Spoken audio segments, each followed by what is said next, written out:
On voit maintenant comment on va faire pour passer d'une forme d'écriture à une autre. Donc, on a vu qu'il y a trois formes d'écriture pour la pente, pardon, pas la pente, mais pour l'écriture d'une droite.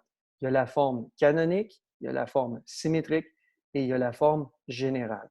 Donc, parfois, c'est très pratique d'être capable de passer d'une forme à une autre pour avoir des informations comme l'ordonnée à l'origine, les zéros, la pente et toutes sortes de choses.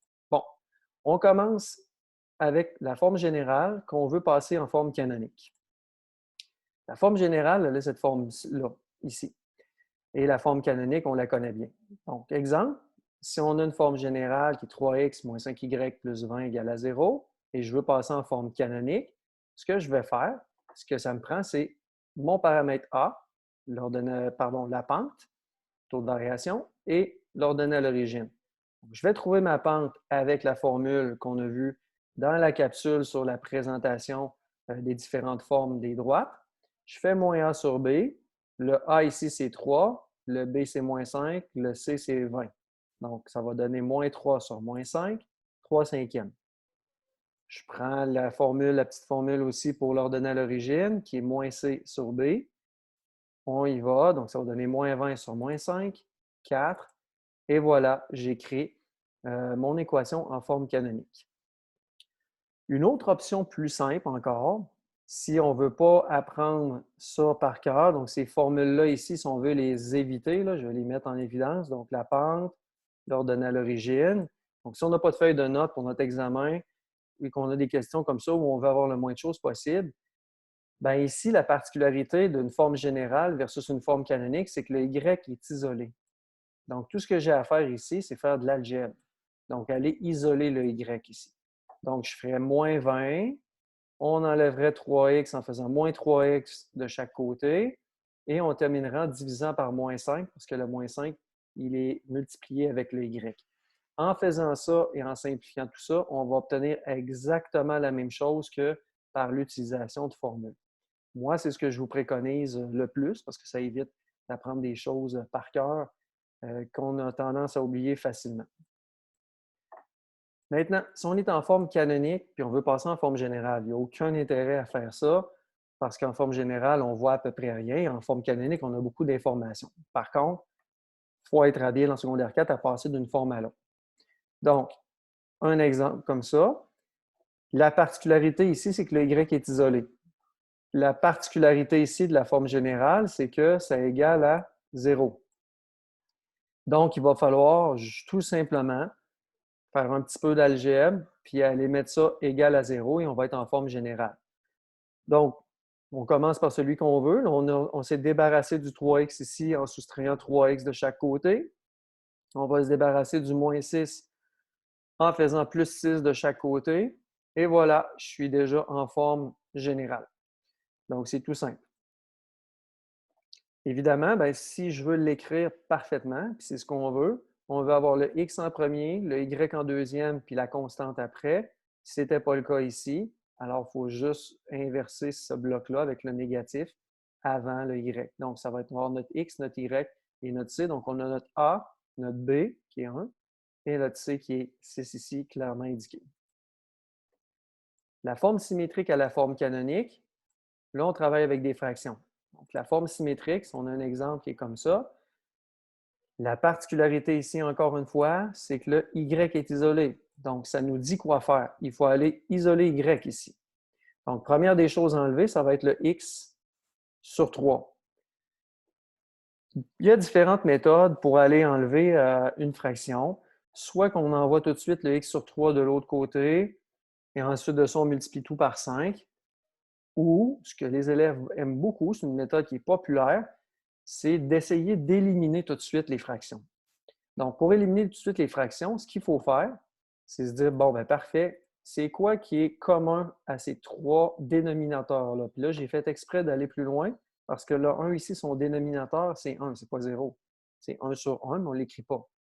Donc, le dénominateur qui serait commun à ça, ici, on l'a trouvé, c'est 15. Alors, j'ai transformé l'entièreté de mon équation en plaçant tous les dénominateurs sur 15. Évidemment, il ne faut pas changer la nature des fractions. Donc, ici, on a multiplié par 5, par 5. Ici, on a multiplié par 3, par 3. Et ici, on a multiplié 1 par 15 et 1 par 15.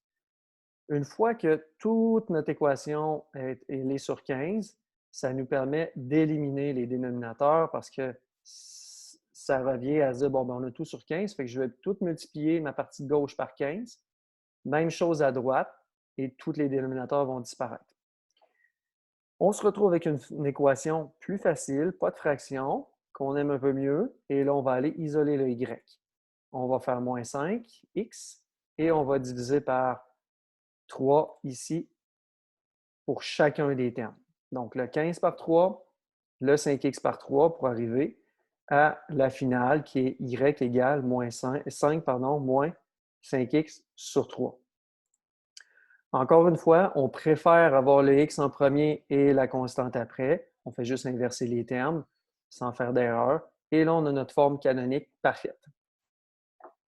Si on veut passer de la forme canonique à symétrique, donc deux formes intéressantes, donc on part de la forme y égale moins 3x plus 6 et on veut avoir ça ici.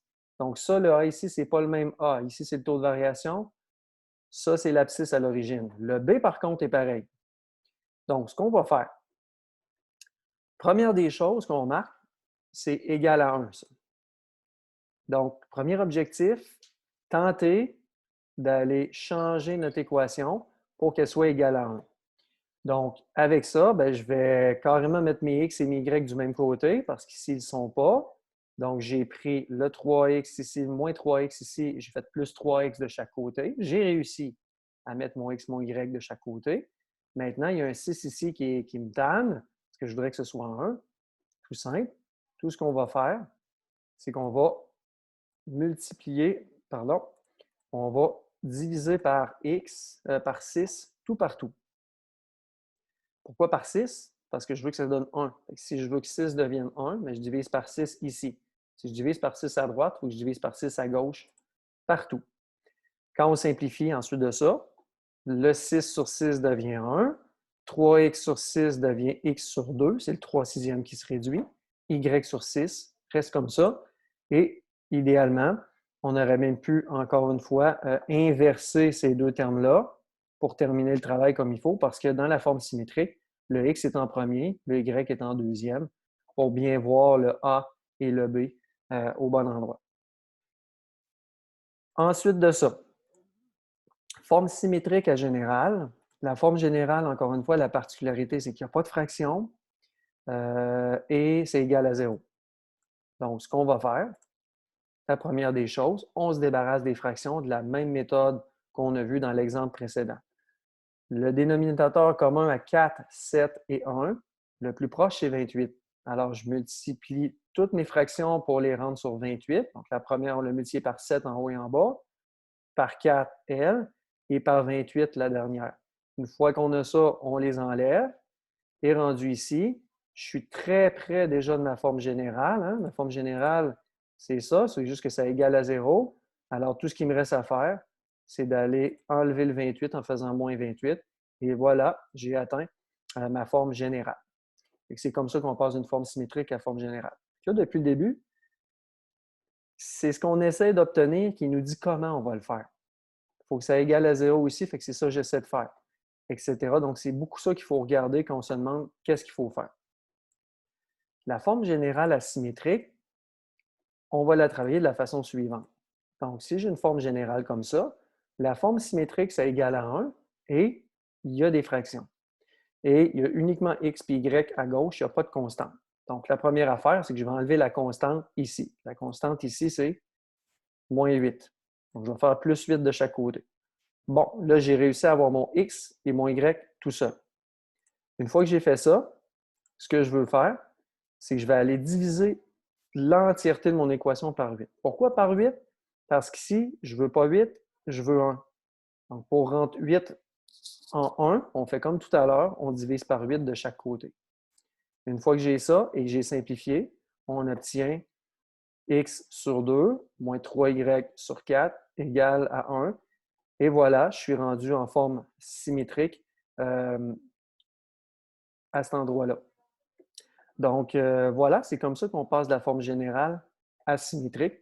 J'espère que ça a été clair pour vous. Puis je vous invite à pratiquer d'une forme à l'autre. C'est quelque chose qui est quand même très pratique quand on nous pose des questions là, aux examens sur différentes informations comme le taux de variation de l'ordonnée à l'origine, etc.